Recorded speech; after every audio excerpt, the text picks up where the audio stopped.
आप सभी लोगों का आशीष पब्लिकेशन के इस क्वेश्चन बैंक के सीरीज में स्वागत है। हम लोग सीखने वाले हैं लॉन्ग क्वेश्चन, वो भी तरंग प्रकाशिकी का। और ये इतना ज्यादा इंपॉर्टेंट है कि यदि एक साल बीच किया है ना, तो यार इस साल पूछेगा 100% में 90% संभावना है ना कि एग्जाम में पूछने वाला है। इतना ज्यादा इंपॉर्टेंट है। पूछता है कि हाइगेंस के द्वितीय तरंग सिद्धांत के आधार पर, चाहे हाइगेंस के तरंग सिद्धांत के आधार पर प्रकाश के परावर्तन या और नहीं, दोनों नहीं प्रूफ करना है। नादान बालक गेस से पहले के जाता है, दोनों प्रूफ करता है नादान लोग। तो हाइगेंस के तरंग सिद्धांत के आधार पर प्रकाश के परावर्तन या अपवर्तन की व्याख्या करें। ये जो सवाल पूछा जा रहा है, हाइगेंस के तरंग सिद्धांत के आधार पर प्रकाश के परावर्तन या अपवर्तन की व्याख्या करें, ये बहुत ज्यादा ही इंपॉर्टेंट है, बहुत ज्यादा। समझ लीजिए। तो इस चीज को हम आपको इतना आसान बना के बता देंगे ना कि शायद आप लोग सोचेंगे यार बहुत आसान था। लेकिन उससे पहले आपको हाइगेंस के द्वितीयक तरंगिकाओं का सिद्धांत समझना होगा। हाइगेंस का द्वितीयक तरंगिका का सिद्धांत यही कहता है कि यदि तरंगाग्र कोई है ना, तो तरंगाग्र का प्रत्येक बिंदु से फिर तरंग निकलेगा, लेकिन वो तरंग हमेशा तरंगाग्र के लंबवत होता है। वो हमेशा जो तरंग निकलेगा वो तरंगाग्र के लंबवत होगा। वो हमेशा तरंगाग्र के लंबवत होगा। नंबर बात। और यह उसी चाल से चलेगा जिस चाल से वो, ये हाइगेंस की द्वितीयक तरंगिका पूछता भी है। हाइगेंस के द्वितीयक तरंगिका का सिद्धांत क्या है? तो हाइगेंस के अनुसार तरंगाग्र से जो निकलने वाली जो तरंगे हैं उसको द्वितीयक तरंगिका कहा जाता है। यह उसी चाल से चलता है जिस चाल से वो पीछे चल रहा था, और तरंगाग्र हमेशा तरंग के लंबवत होता है। बोले यही कॉन्सेप्ट सीखना है, और इसी के अध्ययन पर हम लोग 5 नंबर का क्वेश्चन सीखेंगे एकदम मजेदार तरीके से। आइए हम लोग सीखते हैं। ये बहुत ज्यादा स्टार ही नहीं, 5 स्टार भी नहीं, 10 स्टार डाल दीजिए। हाइगेंस के द्वितीयक तरंगिका के सिद्धांत के आधार पर प्रकाश के परावर्तन या अपवर्तन की व्याख्या करें। अरे इस चैप्टर में 2 ही केवल लॉन्ग क्वेश्चन ही है, एक परावर्तन अपवर्तन वाला, एक फ्रिंज की चौड़ाई का व्यंजक प्राप्त करें। चलिए आइए हम लोग सबका आज पोस्टमार्टम करेंगे। तो ये सबसे पहले ऐसा खींच देंगे, बोलिए यस सर। ये पहला हमारा कलई भाग किया गया है, इसलिए प्रकाश किरण तो आर पार होने वाला नहीं है। तो सबसे पहला प्रकाश किरण यहाँ पर आएगा, बोले आया, आके यहाँ पर टकराया, टकरा के यहाँ पर गया, कोई दिक्कत वाली बात नहीं है। फिर प्रकाश का आना, सतह से टकराना, और टकरा कर क्या हो जाना, लौट जाना, इसको क्या कहा जाता है? प्रकाश विद्युत प्रभाव कहा जाता है। प्रकाश आएगा, सतह से टकराएगा, टकरा के क्या हो जाएगा, लौट जाएगा। इसी को हम लोग क्या कहते हैं? प्रकाश का परावर्तन कहते हैं। बोले ठीक है, बोले कि ठीक है, बोले कि नहीं कचरा मत कीजिए, जैसा था वैसा रहने दीजिए। चलिए ठीक है। आइए, तो ये हमारा, अब यहां पर क्या करेंगे कि ये हमारा आपतन बिंदु है, आपतन बिंदु पर डाला गया लंब को अभिलंब कहते हैं। तो ये हमारा आपतित तरंग है, और आपतित तरंग में जो तरंगाग्र खींचते हैं उसको क्या बोलते हैं? आपतित तरंगाग्र। ये परावर्तित समय खींचा गया, इसलिए इसको बोलते हैं क्या? परावर्तित तरंगाग्र। तरंगाग्र हमेशा तरंग के क्या होता है? लंबवत होता है। और यहां पर हम लोग क्या खींचेंगे? अभिलंब खींचेंगे। यहां पर भी क्या खींचेंगे? बोले अभिलंब खींचेंगे। बोले खींचने का ये तरीका है, माने कुछ भी किधर भी कुछ भी खींच सकते हैं, बोले ना। ये आपतित किरण अभिलंब के बीच कौन को हम लोग आपतन कौन कहते हैं? आई। ये अपवर्तित किरण अभिलंब के बीच कौन को हम लोग परावर्तित किरण अभिलंब के बीच कौन को परावर्तन कौन कहते हैं? आप जानते हैं कि ये तरंग जो है तरंगाग्र के क्या है? लंबवत है। मतलब यहाँ को टोटल कोण 90 डिग्री बन रहा है। आपसे सवाल है 90 डिग्री में से कोई 20 डिग्री ले ले तो कितना बचा? 70, यानी 90 में घटा 20। यदि कोई आई इधर ले लिया तो ये कितना बचेगा? 90 माइनस आई। बोले ठीक है। अब आप जानते हैं कि यहां से लेकर यहां तक का जो कोण होता है वो कितना होता है? 90 डिग्री होता है। ये यदि 90 है तो ये कितना होगा? ये कितना होगा? ये वाला कितना होगा? यदि ये वाला हमारा टोटल 90 है, ये 90 माइनस आई, तो ये कितना होगा? आपसे सवाल है कि हमारा टोटल 90 था। बोलेगे ठीक है, टोटल यहां से लेकर यहां तक 90 था, और 90 में से कोई 90 माइनस आई ले ले तो घटाएंगे ना, निकालेंगे। 90 माइनस आई को क्या करेंगे? घटाएंगे। तो 90 घटाओ 90 माइनस माइनस क्या हो गया? प्लस। तो 90 से 90 खत्म, आई हो गया। यानी ये वाला जो कोण होगा वो कितना होगा? आई होगा। ठीक है। ये आर है तो ये तरंगा करके लंबवत होता है, ये आर है तो ये कितना होगा? 90 माइनस आर। अब दिमाग लगाएंगे कि भैया ये कितना होगा, ये कितना होगा? तो यहां से लेकर यहां तक होता है 90 डिग्री, उसमें से ये 90 माइनस आर ले लिए तो ये कितना होगा? आर। अब यही तो कहानी था। बोले कि सर इतना कचरा किए हैं ना कि हम सोच नहीं सकते कि आप भी इतना कचरा कर सकते हैं। चलिए आइए, फिर से आइए। लीजिए आपके लिए फिर से बता रहे हैं। सबसे पहले आपको क्या करना होगा, बोले क्या करना होगा, तो आइए इस चीज को हम लोग थोड़ा सा ऐसा करते हैं। तो सबसे पहले हम लोग प्रकाश की किरण को हम लोग क्या करेंगे, तो सबसे पहले हम लोग क्या करेंगे, एक हमारा ये हमारा कोई तल है, ठीक है। अब यहाँ पर हमने क्या किया, ऐसे हमारा कलई किया गया है ताकि हमारा प्रकाश की किरण जो है आर पार ना हो पाए, इसके लिए हम लोग यहाँ पर क्या किए हैं, कलई किए हैं, बोले ठीक है। यहाँ पर क्या किया गया है, कलई किया गया है, बोले ठीक है। अब जब कलई किया गया है तो हमारा प्रकाश की किरण आएगा, बोले कि बुलाइए उसको, चलिए आएगा। अब आना ही पड़ेगा, क्यों, क्योंकि ये सब जाहिलों की लड़ाई है, जाहिलों की, पागल क्या बोल रहे हैं आप भी। चलिए ये पहला प्रकाश किरण यहाँ पर आया, बोले ठीक है आया, और यहाँ पर आके यहाँ पर ऐसे टकरा के क्या हो गया, ऐसे लौट गया। बोले कि इसमें क्या खास बात है, आता फिर जाना टकराना, यही तो प्रकाश का परावर्तन कहा जाता है। फिर यहाँ पर ये प्रकाश किरण आया, बोले कि ठीक है आया, फिर आके ये लौट गया, बोले कि ठीक है लौट गया। तो ऐसा तो हुआ, इसमें क्या कुछ बात है, क्या खास बात है। तो ये हमारा आपतित है, बोले कि ठीक है, और ये हमारा परावर्तित है ना, परावर्तित है, दोनों परावर्तित है। तो आपतन पर खींचा गया जो हमारा अभिलंब होगा, आपतन पर जो हमारा खींचा गया अभिलंब है, आपतित किरण के बीच जो खींचा जाएगा हम लोग अभिलंब, उसको हम लोग क्या बोलेंगे, आपतित तरंगाग्र, इसको क्या बोलेंगे, आपतित तरंगाग्र। लेकिन जब परावर्तित समय जब खींचा जाएगा उसको हम लोग क्या बोलेंगे, परावर्तित तरंगाग्र, क्या बोलेंगे, परावर्तित तरंगाग्र। इतना क्लियर हुआ, ये आपतित तरंगाग्र है, इसको हम लोग क्या बोलते हैं, परावर्तित तरंगाग्र। अब हिंदी लिखते हैं, ये हमारा क्या है, आपतित तरंगाग्र। इसका हम लोग नाम रख दे रहे हैं, इसका नाम रख रहे हैं ए बी, इसके भी लॉजिक है, देखिएगा। इसको हम लोग बोल रहे हैं बी डैश और इसको बोलते हैं क्या, ए डैश। नहीं एक काम करते हैं, ऐसा करते हैं, इसका नाम रख देते हैं ए डैश, इसका नाम रख दे रहे हैं बी डैश, थोड़ा मैचिंग ना करे, बाकी ठीक है। अब हमको समझ में आ रहा है कि सबसे पहले प्रकाश की किरण यहाँ पर आया था, बोले आया था, यहाँ पर टकरा के उधर लौट गया था, बोले लौट गया था। अब यहाँ पर देखिएगा कहानी क्या हो रहा है। अब यहाँ पर हमारा, यहाँ पर हम लोग क्या कर रहे हैं, अभिलंब खींच रहे हैं। सर अभिलंब क्यों, क्योंकि हमारा सतह पर लंबवत होता है, यहाँ पर भी हमारा अभिलंब होगा। देखिएगा कौन का फिर लोचा होगा तो बाद में समझिएगा आप लोग, बोले ठीक है।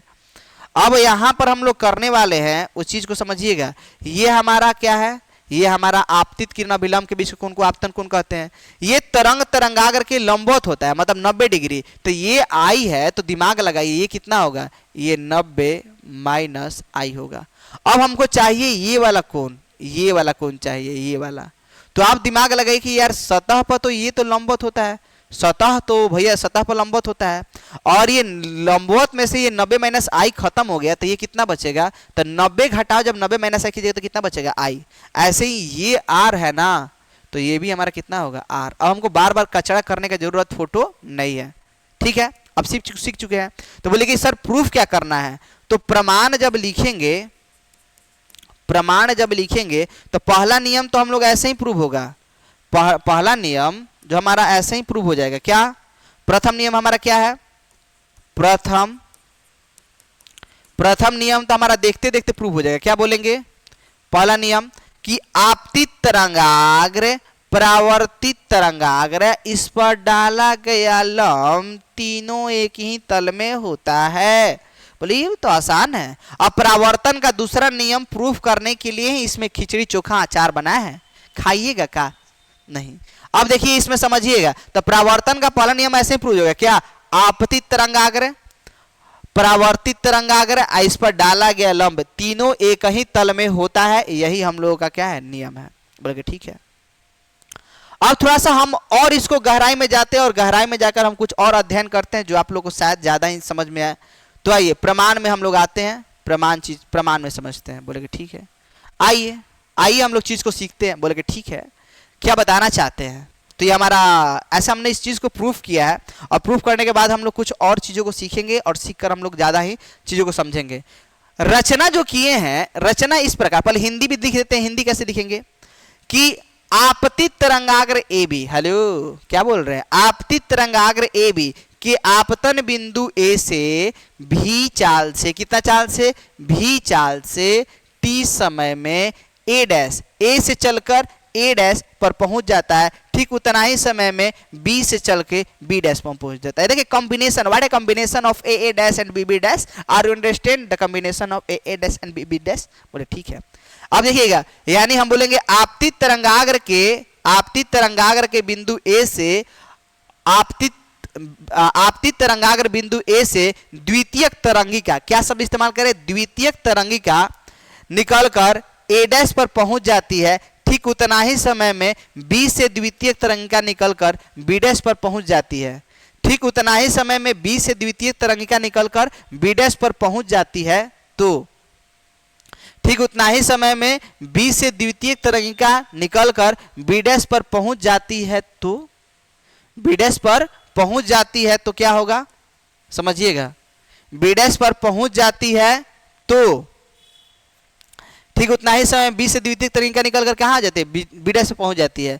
तो इस प्रकार से रचना ही किया गया है। रचना से क्या कि जो ए डैश है वो किसके बराबर होगा जी? बी डैश के, ठीक है ना। तो रचना से ए डैश बी डैश भैया क्यों बराबर है? क्योंकि जितना ये चाल से मतलब जितना चाल उसका है उतना ही चाल सबका होगा, और जितना समय इसको लगा उतना चाल ये, यानी यहाँ इसका क्या होने वाला है? ये आपस में क्या होगा? बराबर होगा, ठीक है ना। ये रचना से आपस में क्या हो गया? ए डैश और बी डैश आपस में क्या हो गया? बराबर। और कितना चाल से? बी चाल से। कितना समय लगा? टी, ठीक है। और ऊपर से यहां पर जो कोण बन रहा है 90 डिग्री का, सामने वाला जो कर्ण 90 डिग्री के सामने लगा कर्ण बोलते हैं, इसका भी कर्ण, तो दोनों के लिए कर्ण तो बराबर है, यानी बी ए डैश और बी ए डैश आपस में बराबर होगा। क्यों भैया? संगत क्या? संगत भुजा से, ठीक है। और ऊपर से भैया हमारा जो है ना एक भुजा भी बराबर है, एक भुजा भी बराबर है, और ऊपर से ये क्या है? इसको हम लोग लिख भी दे रहे हैं, ऐसे लिख देते हैं। ये वाला ए किसके बराबर है? ए बी डैश के बराबर है। क्यों बराबर है? 90 डिग्री के होने की वजह से। और फिर हमने जो बताया था ए डैश बराबर है किसके? बी डैश के, बी डैश के। बोले क्यों? क्योंकि भी गुना क्या है? टी, ठीक। यानी कैसे हुआ ये? रचना से, यानी ये आपस में चीजें क्या हो जाएगी? बराबर हो जाएगी। ये चीजें आपस में क्या हो जाएगी? बराबर हो जाएगी, ठीक है। और कौन सा ये ट्रायंगल में ये सब कुछ कर रहे हैं? तो एक जो हमारा समकोण त्रिभुज है, एक समकोण त्रिभुज इस्तेमाल कर रहे हैं क्या? बी ए डैश। जो 90 डिग्री बनता है उसको हम लोग बीच में रखते हैं, बी ए डैश एवं ये बी डैश ए डैश, ऐसे। वो देन दो ये जो त्रिभुज हम इस्तेमाल कर रहे हैं ये वाला, ये समकोण त्रिभुज। बोले यहाँ पर तो ना दिए, दीजिए, दे दे रहे हैं, बी डैश ए डैश, ठीक है। इस त्रिभुज में ऐसा है। बोले सर क्या है? तो एक कोण बराबर 90 डिग्री कोण है आर, और ये हाइपोटेनस कर्ण बराबर है एच हो गया, और एस मतलब साइड, यानी जो त्रिभुज है समकोण त्रिभुज बी ए डैश सर्वांगसम होंगे किसके? ट्रायंगल बी डैश ए डैश के। काहे सर्वांगसम होंगे भैया?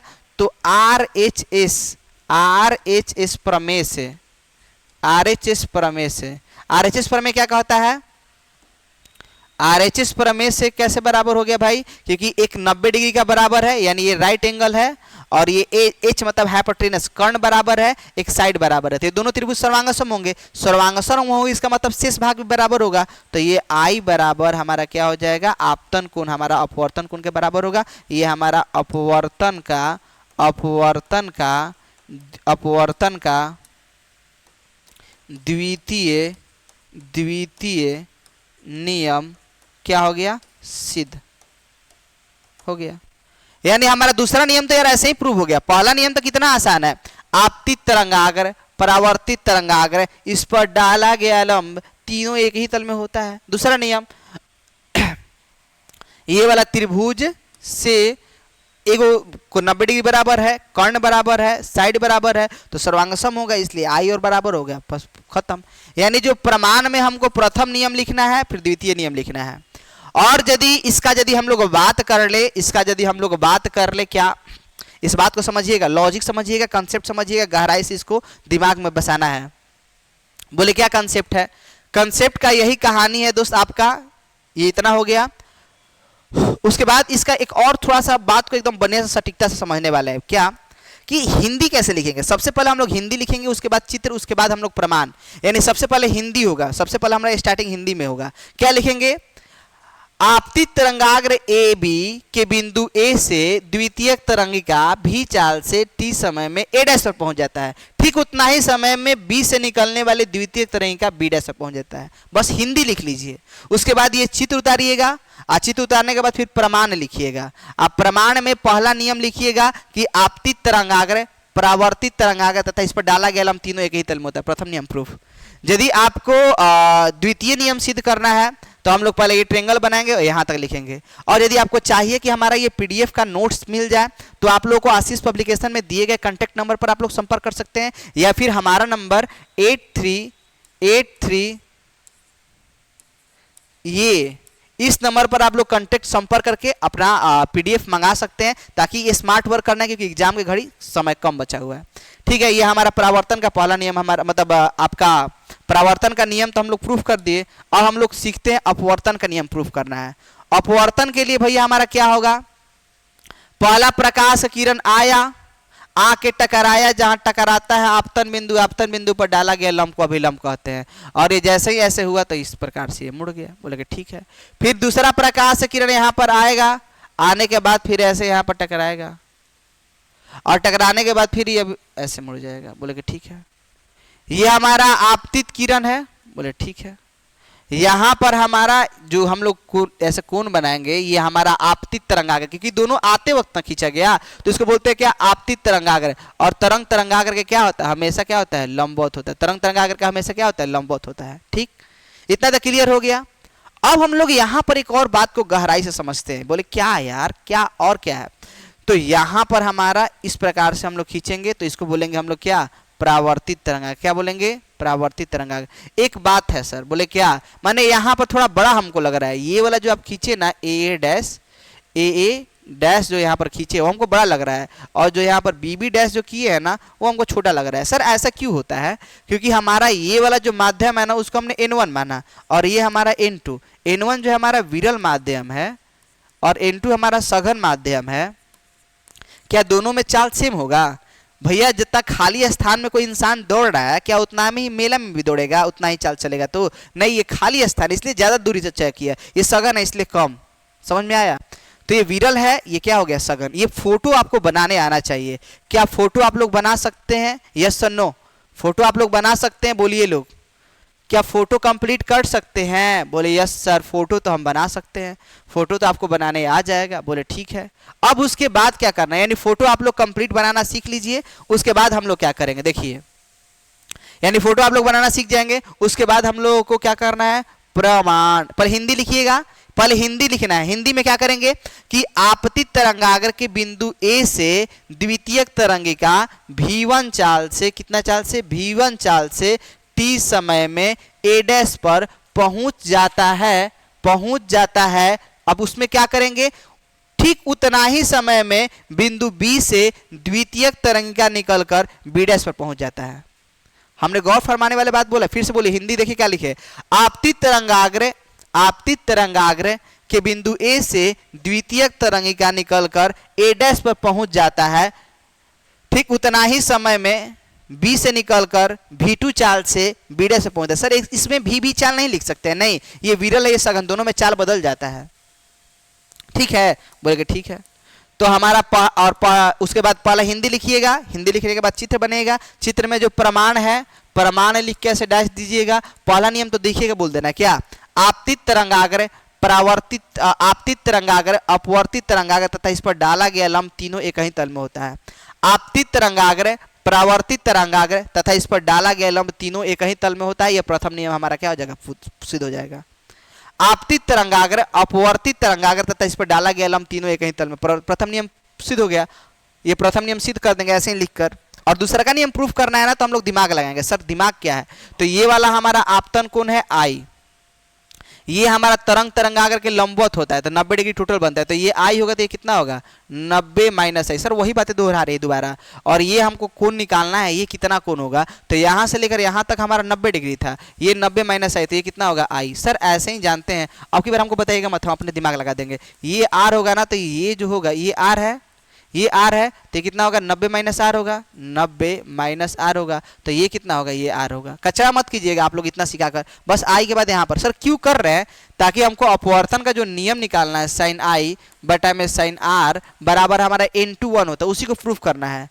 यानी साइन आई बराबर साइन आर बराबर n2 1 हो तो उसको प्रूफ करना है। और प्रूफ करने के लिए हम लोग आते हैं, साइन आई बराबर लंब क्या होगा, लंब हमारा हो जाएगा ए डैश, और कर्ण क्या हो जाएगा, कर्ण हमारा हो जाएगा क्या बी ए डैश। बटा का मतलब क्या होता है सर भागा होता है। आर का क्या हो गया लंब बी बी डैश, बोले ठीक है।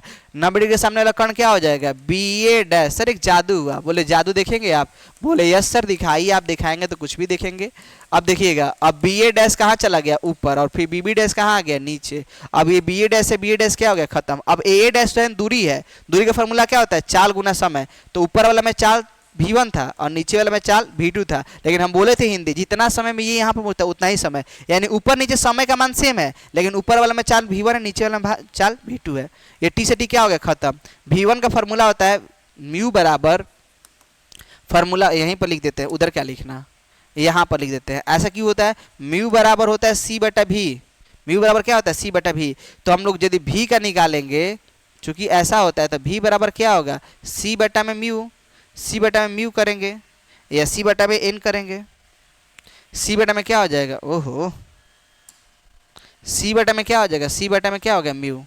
आप वर्तनांक को म्यू से दिखाए एन से दिखाए कोई दिक्कत नहीं है। तो v1 बराबर क्या हो जाएगा, v1 पर निकल जाता है सी बराबर n1, और यदि v2 बराबर लिखना है बटा मतलब भागा, तो सी बटा में क्या हो जाएगा n2। तो ये क्या हो जाएगा सी बटा में n1, ऊपर आ जाएगा n2 बटा में सी खत्म हो गया, क्या हो गया n2 बटा में n1, n2 बटा में क्या हो गया n1। अब यही तो हमको प्रूफ करना था कि साइन आई बटा में साइन आर बराबर साइन आई बटा में साइन आर बराबर n2 1 होता है, खत्म हुआ। यही तो हमको प्रूफ करना था, हो गया। यानी इस प्रकार से हम लोग इस क्वेश्चन को सॉल्व कर सकते हैं, वही बेहतरीन अंदाज और खुशनुमा माहौल के साथ कि हमारा अपवर्तन का जो द्वितीय नियम है ऐसे ये खत्म हुआ। जो अपवर्तन का जो नियम है हमने प्रूफ किया। सबसे पहले फोटो, सर फोटो एक बार बना के दिखाइए ना कैसे कैसे बनाए थे। सबसे पहले ऐसा करेंगे, बोले करेंगे, यहाँ प्रकाश को लेके आएंगे, यहाँ पर आपतन बिंदु पर डाला गया लंब को अभिलंब करेंगे, बोले इधर झुका देंगे, बोले झुका देंगे, यहाँ पर आएगा आपतन बिंदु खिंचाएगा, इधर मिलाएंगे अभिलंब हो जाएगा। अब देखिए ये आपतित में खींचेंगे आपतित तरंगाग्र, परावर्तित में खींचेंगे परावर्तित तरंगाग्र, हो गया खत्म हुआ। ये आई है तो ये भी आई होगा, ये वाला आर है तो ये भी आर होगा, डेट्स इनफ, हो गया। तो सबसे पहले हिंदी क्या लिखेंगे कि माना ए बी आपतित तरंगाग्र के बिंदु ए से द्वितीयक तरंगिका v1 चाल से t समय में a से पहुंचता है, ठीक उतना ही समय में b से निकलने वाली द्वितीयक तरंगिका b से पहुंच जाता है, हो गया खत्म हुआ यार, खत्म हुआ। उसके बाद आपको चित्र बनाना है, चित्र बनाने के बाद प्रमाण लिखेंगे, प्रमाण लिख के हिंदी लिखेंगे। हिंदी में क्या होगा कि साइन आई बटा साइन आर बराबर dot dot dot dot sine I बटा में साइन आर। फिर पहला हिंदी क्या लिखेंगे, पहला हिंदी लिख देंगे आपतित तरंगाग्र परावर्तित तरंगाग्र तथा इस पर डाला गया लंब तीनों एक ही तल में होता है। दूसरा हिंदी क्या लिखेंगे, दूसरा हिंदी लिखेंगे साइन आई बटा साइन आर, फिर ऐसे लिखेंगे, फिर ऐसे लिखेंगे, ये फॉर्मूला है। उसके बाद भागा गुना में करेंगे, कट गया, कटने के बाद फिर गुना भागा हुआ आ गया, इतना ये प्रूफ हो गया। और हम लोग लास्ट जो है ना इसका, ये पीछे परावर्तन का नियम था, ये अपवर्तन का नियम है, ये दोनों नियम में से आपको एक ही नियम सिद्ध करना है। ऐसा नहीं कि दोनों मत छापने लगिएगा लोग, छापने वाले लोग। अब हमको जो है ना आपका यंग का द्विघ के प्रयोग से फ्रिंज की चौड़ाई का व्यंजक प्राप्त करना है, वो भी आपका इंपॉर्टेंट ही सवाल है। चलिए हम लोग लास्ट इस चैप्टर का सीखते हैं। चलिए आइए टॉपिक पर आते हैं और बिना हम लोग केस को भटकाए आइए। तो देखिए यंग का में हम लोग पहले ये हमारा ऐसे प्रकाशीय स्रोत है, इसको हमने बोला S1 और इसको हमने बोला S2, और इस स्रोत से एक पर्दा है यहाँ पर, बोले पर्दा पर्दा पर्दा पर्दा। चलिए देखिए इस तरफ ये पर्दा है, बोले ठीक है। ये पर्दा कितना दूरी पर है, तो ये पर्दा यहाँ पर बड़ा वाला d दूरी पर है, बोले ठीक है। अब ये वाला जो है ना इसको हमने बोला यहाँ से लेकर यहाँ तक, यहाँ से लेकर इसका नाम रख दे रहे S1 S2 नहीं रखते हैं, इसका नाम रख दे रहे ए बी, ए ऊपर रखते हैं ना यार, इसका नाम रख रहे हैं ए और इसका नाम रख दिया क्या बी। और इस यहां से लेकर इसको हम रखते हैं पी। यहां पर इसका दूरी है S1 और यहां से इसका दूरी क्या है S2। बोले ठीक है, आसान तो लग रहा है। इसको हम लोग dot dot dot dot dot dot dot, यहां पर मध्य बिंदु से dot dot dot dot dot dot dot, और यहां से लेकर यहां तक का दूरी मेरे पास दो तरीका दिखाने को, या तो d/2 दिखाएंगे तो टोटल दूरी d होगा, या फिर हम लोग दिखा देते हैं यहां से लेकर यहां तक का जो दूरी होगा d हो जाएगा, और फिर यहां से लेकर यहां तक का जो दूरी हो जाएगा वो क्या हो जाएगा d। समझ में आया? बोले कि ठीक है। अब दिमाग लगाते हैं। बोले क्या दिमाग लगाएं? यहां से लेकर यहां तक का जो दूरी हो जाएगा क्या हो जाएगा स्मॉल d, नहीं x हो जाएगा। ठीक है, बस यही तो बात हमको चित्र में प्रूफ करना था। सर एक बार चित्र और बनाइए ना, दिमाग का तो दही हो गया। पहले हम लोग ऐसे करेंगे, बोले कर देंगे। इसका नाम फिर यहाँ पर बड़ा सा पर्दा लगा देंगे। इसको ऐसे बुला के मिलाएंगे, इसको ऐसे बुला के मिलाएंगे। इसको S1 हो जाएगा, इसको S2 होगा। यहाँ से लेके यहाँ तक बड़ा वाला डी, इसको आधा भाग में कर देंगे, इसको ऐसे मिला देंगे। हाई वाला छोटा डी, हाई वाला छोटा डी। क्या है जी? कुछ है नहीं। ये सब कचरा। चलिए देखिए अब आगे आइए आप लोगों का देखिए, हम लोग बता रहे हैं। नाम भी रख दिए सबका। इसका कुछ नाम रखना चाहेंगे आप? बोले क्या नाम रख दे? इसका नाम रख दे रहे हैं ओ है कहीं क्या? नहीं है। इसका क्या नाम रखेंगे? एम। इसका क्या नाम रखेंगे? एन। चलिए ठीक है, हो गया। अब बस रहने दीजिए। तो सबसे पहले आपको फ्रिंज की चौड़ाई का व्यंजक प्राप्त करना है, तो सबसे पहले चित्र बनाएंगे। चित्र बनाने के बाद आपको पथांतर क्या होता है? पथ का अंतर। तो ये छोटा वाला दूरी है S1, बड़ा वाला दूरी है S2, तो हमको पथांतर चाहिए S2 घटा S1। अब उसके लिए दिमाग लगाना होगा। क्या दिमाग है? तो यहाँ पर भी हमारा कोण 90 डिग्री बन रहा है और यहाँ पर भी हमारा कोण जो है 90 डिग्री बन रहा है। बोले कि ठीक है, आइए हम लोग आते हैं शुरू से। तो हम लोग ट्रेंगल समकोण त्रिभुज, किस समकोण त्रिभुज चलते हैं?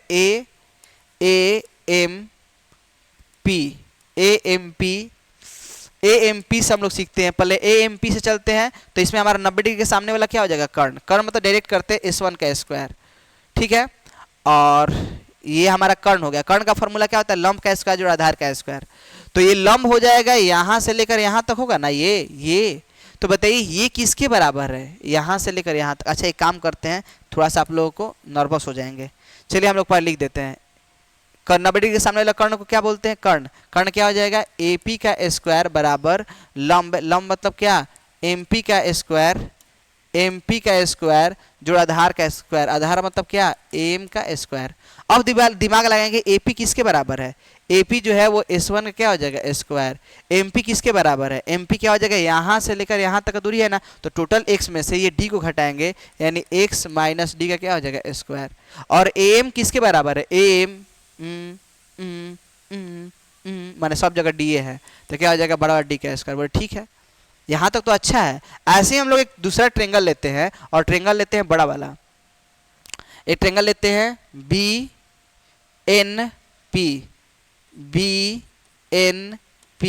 से। अब 90 डिग्री के सामने लोग कर्ण क्या बोलेंगे? कर्ण को बोलेंगे हम लोग BP का स्क्वायर बराबर लंब का स्क्वायर। लंब यहां से लेकर यहां तक है, यानी PM ना जी, PN का स्क्वायर प्लस आधार क्या हो जाएगा? आधार हमारा क्या हो जाएगा? BN का स्क्वायर। बोले ठीक है। BP किसके बराबर है जी? यहां से लेकर यहां तक, वो हमारा S2 के स्क्वायर। और PN किसके बराबर है जी? PN थोड़ा ढूंढ के बताइए। P से लेकर N, यहां से यहां तक x है। ये आपको नहीं ना समझ में? x माइनस डी कैसे हो गया? ये MP आपको निकालना है, तो इतना बड़ा डंटा में से डंटा को तोड़ेंगे ना, ये MO को घटाएंगे ना, ये वास्तव में MO किसके बराबर है? इसके बराबर है, इसके बराबर है। ये वास्तव में किसके बराबर? ये भी D होगा, ये भी D होगा। नीचे वाला भी D, ऊपर वाला भी D, ऊपर वाला भी D, नीचे वाला भी D, सब D D। रावड़ी नहीं बोल रहे हैं, DD बोल रहे हैं। ठीक है, तो MP निकालना था ना, MP मतलब ये वाला, तो हम लोग x में से एक दूरी घटाए, और हमको निकालना है NP निकालना है, तो यहाँ से लेकर इसको जोड़ देंगे, यानी x प्लस ये भी तो d है, तो क्या हो जाएगा यहाँ पर? x प्लस d का होल स्क्वायर। और ये BN किसके बराबर है? BN तो भैया हमारा d के स्क्वायर के ही बराबर है।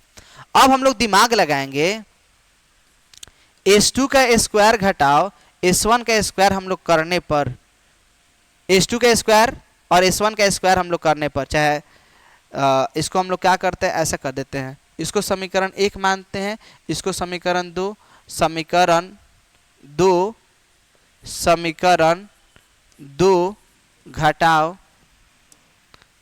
समीकरण 2 घटाओ 1, समीकरण 2 में से, समीकरण 2 में से 1 को घटाने पर, आइए लिख दे रहे हैं, घटा कर देख रहे हैं, क्योंकि हमको भैया ये बड़ा पथांतर निकालना, हमको सबसे पहले क्या निकालना है, पथांतर। पथांतर के लिए बड़ा दूरी में से छोटा वाला दूरी घटाना होगा, यानी s2 का स्क्वायर माइनस s1 का स्क्वायर बराबर, अब ये टोटल बात को लिखते हैं, x प्लस डी का whole square plus D square, घटाओ, सब घटाओ करना है क्या, x माइनस डी का whole square plus D square. बोले कि ठीक है।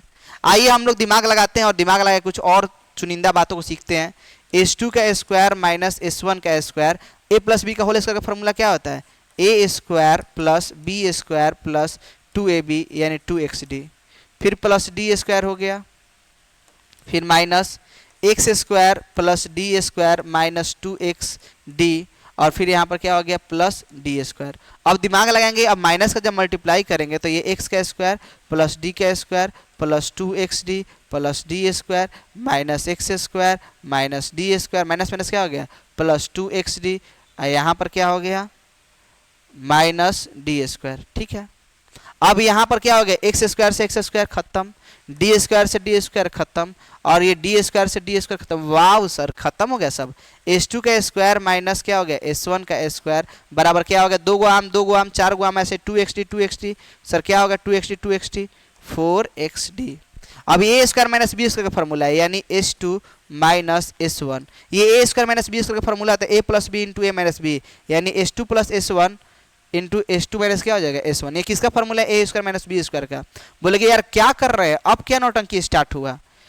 अब हम लोग क्या कर सकते हैं कि क्या हो कि यदि पर्दा के बीच की दूरी बहुत ज्यादा हो, क्या हो, बहुत ज्यादा हो, तो बहुत जब ज्यादा होगा, ऐसे जब हम लोग दूरी करेंगे तो ये s2 s1 ये जो है ना खिंचाकर सीधा होता जाएगा, और सीधा हो जाए और सीधा, यानी यदि ऐसा हो, यानी स्रोत और पर्दा के बीच की दूरी बराबर हो, यानी स्रोत और पर्दा के बीच की दूरी क्या हो, बराबर हो, समझिएगा।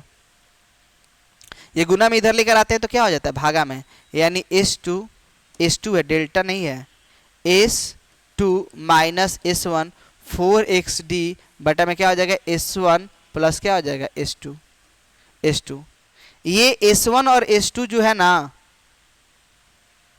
s1 और s2 क्या हो, लगभग बराबर हो, किसके बराबर हो, यदि ऐसा हो तो, यदि हो तो, यानी s1 और s2 लगभग d के बराबर होता है। सर यहीं पर कटा के जीरो नहीं कर देंगे, ये भी यदि बराबर होगा तो ये भी तो कट के जीरो हो जाएगा, नहीं इसी को हमको प्रूफ करना है, तो इसको हम लोग जीरो नहीं करेंगे, और यहाँ पर भी d रखते हैं, s1 का भी जगह पर d रखते हैं और यहाँ पर भी d रखते हैं, तो s2 माइनस s1 बराबर 4xd, अब बटा में s1 भी d के बराबर, तो एगो d कितना हो गया, 2 गो d, तो ये 2 से कितना बार में खत्म हो जाएगा, 2 बार में, यानी s2 माइनस s1 बराबर 2xd बटा में क्या हो जाएगा, 2xd बटा में क्या हो जाएगा, बड़ा वाला d, 2xd बटा में क्या हो जाएगा, बड़ा वाला d। इस प्रकार से आप कर सकते हैं, s2 माइनस s1 बराबर 2xd बटा में क्या हो गया, बड़ा वाला d। क्या बातें क्लियर हो रही है, बोलिए यस सर, क्लियर तो हो ही रहा है।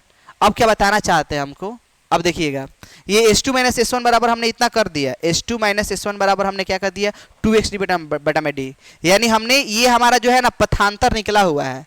लेकिन आप जानिए संपोषी व्यतिकरण के लिए जो पथांतर होता है, हम लिख रहे हैं संपोषी विनाशी दोनों के लिए कर सकते हैं, लेकिन हम केवल संपोषी के लिए लिख रहे हैं, संपोषी व्यतिकरण के लिए, संपोषी व्यतिकरण के लिए क्या होता है, संपोषी व्यतिकरण के लिए हमारा जो होगा, संपोषी व्यतिकरण के लिए पथांतर, संपोषी व्यतिकरण के लिए जो पथांतर होता है कितना होता है, n लैम्डा होता है, जबकि यहाँ पर पथांतर इतना आया है, तो इसको हम लोग समीकरण मान लेते हैं, क्या समीकरण, इसको मान लेते हैं 3 और इसको मान लेते हैं समीकरण 4, तो 3 समीकरण 3 एवं 4 से, आइए जब 4 से करते हैं तो s2 माइनस s1 बराबर 2xd बटा में बड़ा वाला डी, यही था ना, यानी कहने का मतलब 2xd बटा में क्या होगा, बड़ा वाला डी। तो भैया पथांतर ये भी है और पथांतर ये भी है, तो ये पथांतर यदि बराबर होगा तो इधर का बात बराबर होगा, यानी यहाँ पर s2 माइनस s1 की जगह पर क्या लिख सकते हैं, n लैम्डा लिख सकते हैं। अब दिमाग लगाइए, बोले कि सर क्या दिमाग लगाना है, अब क्या दिमाग लगाना है, तो यदि हमको लैम्डा निकालना है तो 2xd बटा में क्या हो गया, nd हो जाएगा। ठीक है, ये किसके लिए, n के लिए। और यदि आपको n+1 के लिए निकालना है, ये हो जाएगा इस प्रकार से, फ्रिंज की चौड़ाई यदि आपको निकालना है, ठीक है, n के लिए हो जाएगा, नहीं लैम्डा नहीं, एक काम करते हैं, n के लिए तो निकालना है, n के लिए जो फ्रिंज का जो चौड़ाई होगा वो क्या होगा, वो फ्रिंज की जो चौड़ाई होगा हमारा x2 माइनस x1 होगा। फ्रिंज के लिए x का मान निकालना है तो ये लैम्डा n लैम्डा बड़ा वाला d बटा में क्या हो जाएगा 2d ये। और n+1 के लिए जो x का मान होगा, n+1 के लिए x का जो मान होगा, x n का जो मान होगा, यदि यहाँ पर n था तो n किए, यदि x n+1 के लिए निकालना होगा तो n+1 इंटू लैम्डा d बटा में क्या होगा 2d। आपको यदि क्या निकालना है, फ्रिंज की चौड़ाई बीटा निकालना है, इसको बोलते हैं क्या, फ्रिंज की चौड़ाई। फ्रिंज की यदि चौड़ाई निकालना है तो बीटा बराबर क्या हो जाएगा, बीटा बराबर हो जाएगा क्या, x2 माइनस x1। x2 कितना है तो n+1 इंटू लैम्डा बड़ा वाला d बता में क्या हो गया 2d। यहाँ पर माइनस होता है क्या, माइनस होता है n लैम्डा d बटा में क्या हो गया 2d। इसमें से कॉमन क्या है, इसमें से कॉमन क्या है, कॉमन जो है इसमें से लैम्डा बड़ा वाला d बटा में 2d कॉमन है, तो n+1 माइनस क्या हो गया n, तो n से n खत्म हो गया। तो फ्रिंज का चौड़ाई बीटा बराबर लैम्डा d बटा में 2d। और मान लीजिए कि हम लोग यहाँ पर 2d क्या है, यहाँ पर बहुत ज़्यादा ऑब्जेक्टिव पूछता है कि यदि बड़ा वाला d क्या है तो पर्दा और स्रोत के बीच का दूरी, और 2d क्या है, दोनों स्रोतों के बीच की दूरी है। देख लीजिए ये 2d जो है ना यहाँ से लेकर यहाँ तक, तो मान लीजिए यहाँ पर dd माने हैं तो 2d होगा, ये a और b के बीच का दूरी 2d होगा। लेकिन यदि इसको d/2 और d/2 माने होते तो कट के हमारा कितना आ जाता, कट के हमारा d आ जाता, यानी उसके बीच का दूरी d होता।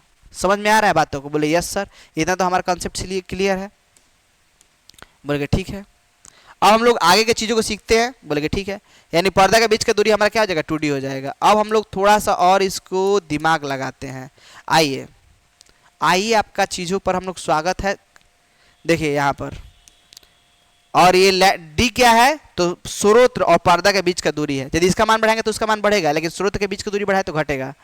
तो ये कोई किताब जो होता है ना, बीटा बराबर इतना भी लिखता है, बीटा बराबर लैम्डा d बटा में छोटा वाला d भी लिखता है, तो कोई दिक्कत वाली बात नहीं है। तो कैसे हमने प्रूफ किया एक बार समझ लीजिए। सबसे पहले हम लोग चित्र बनाएंगे, चित्र निकालने के बाद हम लोग क्या किए, s2 माइनस ये हमारा कर्ण निकला, ये भी हमारा कर्ण निकला, s2 में से s1 घटाए तो ऐसा हुआ, फिर जो घटाव किए ऐसा हुआ, फिर यहाँ पर से कट गया तो केवल 4xd हुआ। a square minus b square का फॉर्मूला होता है a plus B into a minus B, s2 minus s1 का जरूरत है तो गुना में इधर है तो भागा में। ऐसा हो यदि बराबर हो तो इसके जगह पर d, इसके जगह पर g, कितना होगा 2d। तो ये हमारा पथांतर निकला, लेकिन समपोषी के लिए पथांतर तो n लैम्डा होता है। तो दोनों बात को यदि हमने इक्वल किया तो हमारा ऐसा होगा। और फिर x बराबर किए, x n के लिए इतना होगा, ऐसा करते हैं x n के लिए इतना, यहाँ पर n+1 के लिए इतना हो गया। तो ऐसा हम लोग घटाए x2 minus x1, x n+1 ऐसे कर देते हैं। यहाँ पर x n+1 में से किसको घटाए, x n को, तो हमारा क्या हो गया, प्रूफ हो गया। तो आप लोग स्क्रीनशॉट ले लीजिए, सबसे पहले इस चित्र को, फिर उसके बाद आप इस ट्रायंगल को, फिर उसके बाद ये चीज़ को प्रूफ करेंगे, फिर उसके बाद आप इस चीज़ को आप स्क्रीनशॉट लेंगे, खत्म हुआ। इस प्रकार से आप सभी क्वेश्चन को कर लिए और इसका जितना भी आप लोग लॉन्ग क्वेश्चन था वो खत्म हो गया। So that's all, this class is over.